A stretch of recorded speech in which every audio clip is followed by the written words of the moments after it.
नमस्कार दोस्तों, आप सबका स्वागत है इस ऑनलाइन क्लासेज में। और साथियों, आज हम पढ़ने जा रहे हैं बीएड प्रथम वर्ष को लेकर।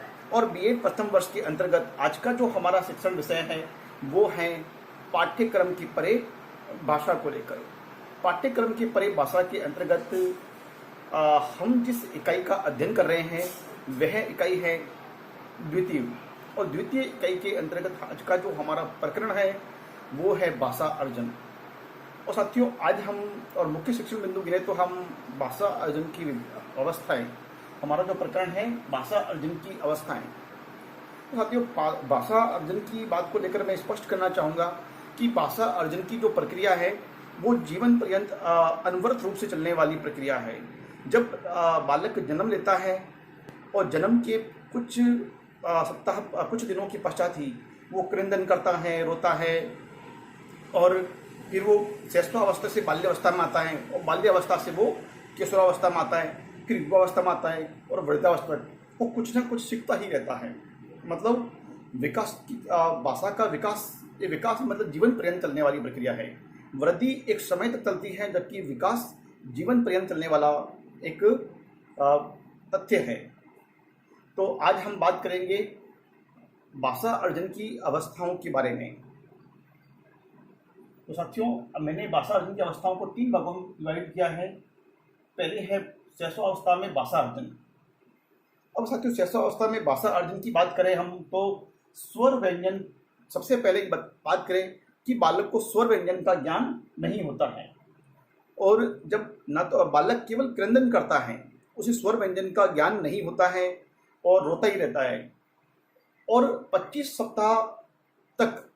सप्ताह के बाद में जब भी वो रोता है तो उसमें स्वर ध्वनियों की जो आवाज़ है, स्वर ध्वनियों का जो उच्चारण ध्वनि है या उच्चारण है, उनका उच्चारण अधिक होता है, क्योंकि स्वर ही एक अपने आप में स्वतंत्र ध्वनियाँ हैं।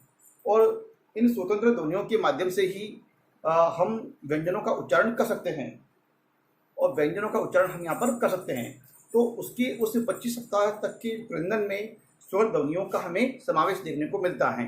उसके उपरांत हम देखते हैं कि जब बालक 10 माह का हो जाता है तो वो प्रथम शब्द बोलता है, चाहे वो माँ बोले, दा बोले, या फिर पा करे, तो इस तरह की ध्वनि शब्द बोलता है और उसका बार बार दोहरान भी करता है साथियों। लेकिन जैसे ही बालक 1 वर्ष का हो जाता है तो 1 वर्ष का बालक मतलब एक तुतलाती हुई भाषा में या फिर कुछ उसकी अस्पष्ट भाषाओं में बोलना सीख जाता है।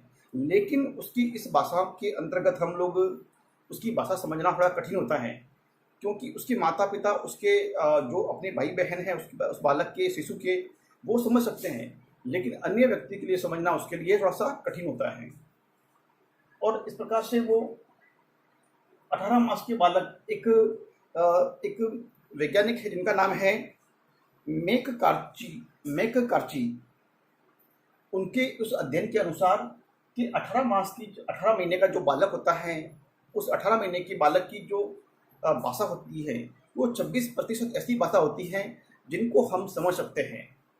बाकी भाषा थोड़ा समझना मुश्किल होता है। तो अभी मैं ये बताना चाहूँगा साथियों कि भाषा समझ, हम 1 साल के बालक की भाषा समझने में दिक्कत आती है, लेकिन समझ सकते हैं। हम ये माने कि जन्म से 8 महीने का जो बालक है उसमें भाषा के शब्दों का विकास नहीं होता है, वो शब्द नहीं बोल पाता है। लेकिन जैसे ही बालक 10 महीने का होगा तो वो कम से कम 10 महीने का बालक 1 शब्द बोल सकता है, जैसा मैंने बताया आपको। और 1 वर्ष का बालक कोई भी 3 शब्द बोल सकता है, दा या फिर माँ, इस तरह से कर सकता है वो। और उसके बाद में जो बालक है 1 से 3 वर्ष का जो बालक है वो 22 से 25 शब्द आराम से बोल सकता है, 1 वर्ष का बालक। और ये मान लीजिए 4 वर्ष का बालक है वो करीबन 1500-1600 शब्द बोल सकता है। और इसी प्रकार से 6 वर्ष का होते होते बालक करीबन, आप ये मान लीजिए 2500 या 2600 शब्दों को बोल सकता है। उसके बाद आता है हमारे पास में बाल्यावस्था में भाषा अर्जन। अब साथियों, बाल्यावस्था की जो बात आती है तो यहाँ पर थोड़ा सा बालक का शारीरिक और मानसिक विकास, बालक के अंतर्गत बालक और बालिका दोनों आते हैं। लेकिन साथियों, इस अवस्था में बालकों का जो विकास होता है उसकी तुलना में बालिकाओं का विकास तीव्र भी होता है और शीघ्र भी होता है।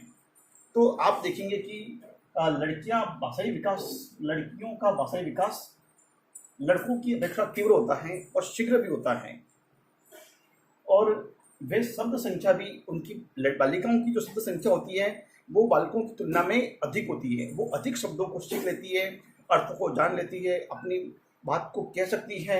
और भाषा का विकास बालिकाओं में तीव्र गति से होता है, शारीरिक विकास भी तीव्र गति से होता है।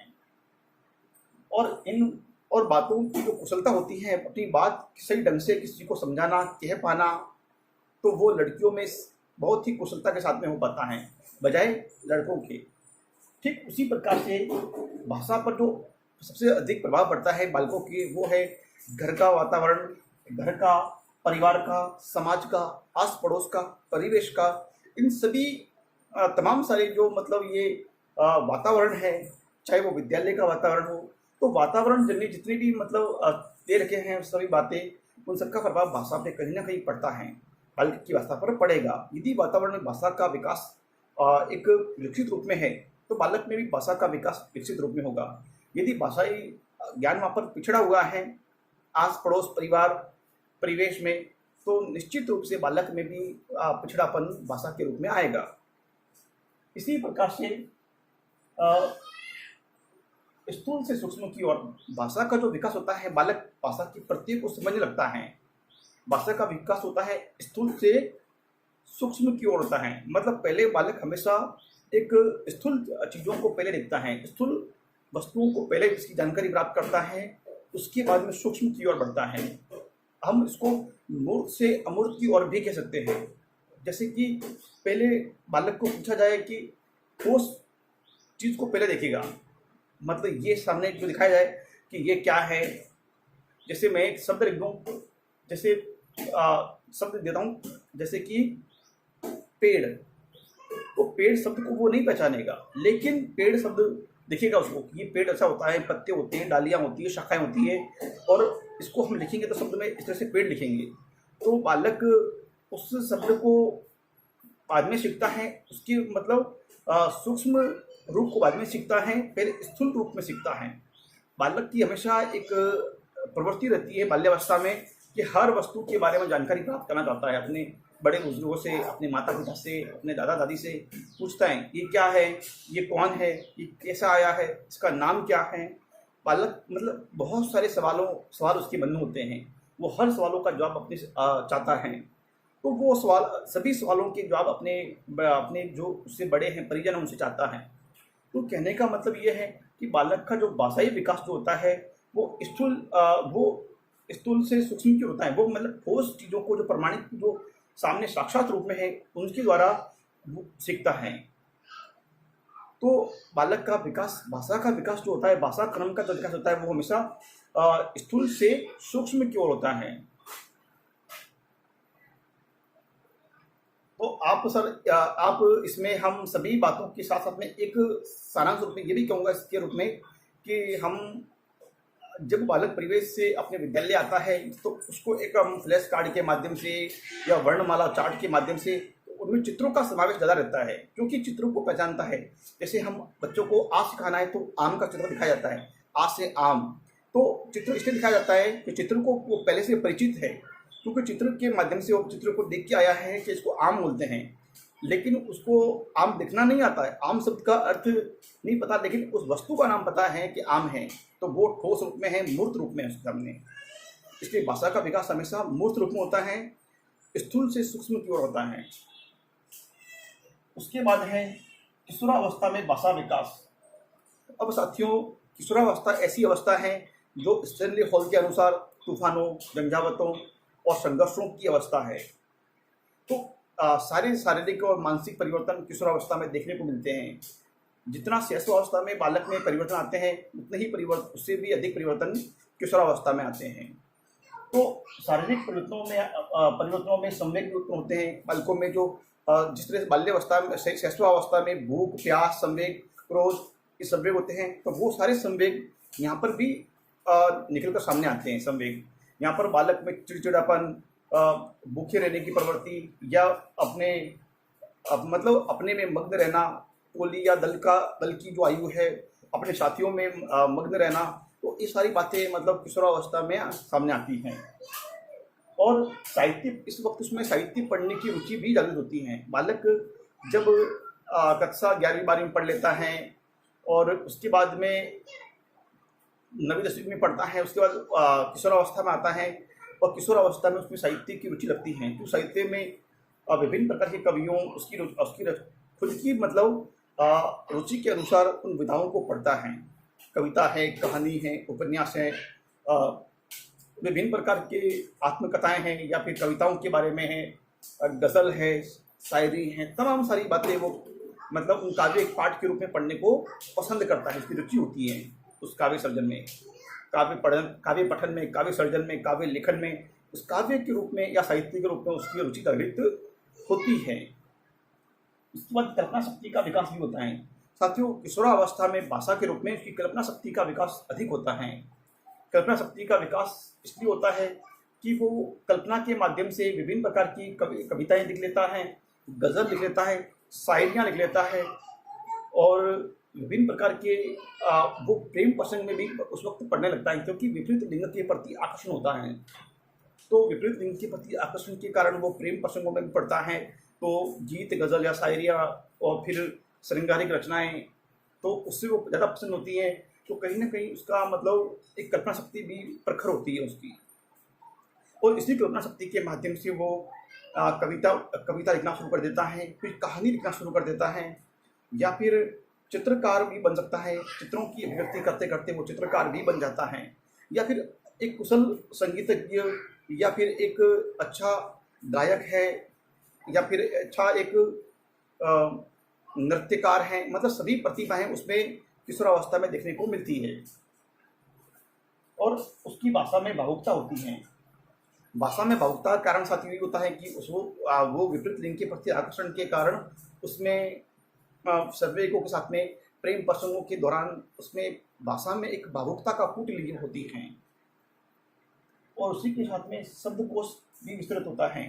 उसका किशोरावस्था में बालक का शब्दकोश भी विस्तृत होता है। वो अधिक से अधिक शब्दों की जानकारी प्राप्त करता है, उनके अर्थों की जानकारी प्राप्त करता है।